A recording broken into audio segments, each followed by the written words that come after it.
शासनाच्या ज्या वस्तू आहे, शासनाची जी प्रॉपर्टी आहे ती सांभाळली पाहिजे।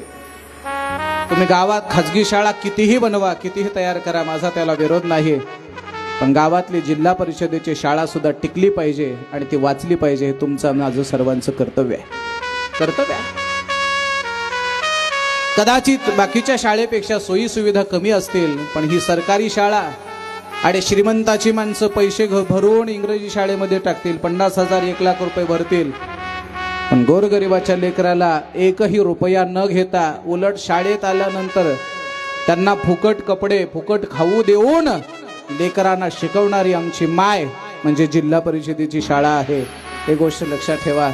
आपल्या गावागावातली फुकट शिकवणारी जिल्हा परिषदेची शाळा वाचवणं हे तुमचं माझं सर्वांचं कर्तव्य आहे।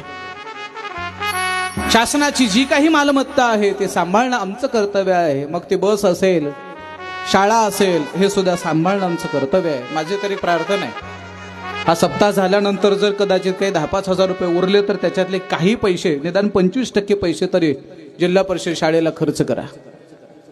कारण जेवढी मंदिरं सुंदर असली पाहिजेत तेवढ्याच आमच्या शाळा सुद्धा सुंदर असल्या पाहिजेत। हे तुमचं माझं सर्वांचं कर्तव्य आहे, ही गोष्ट लक्षात असू द्या।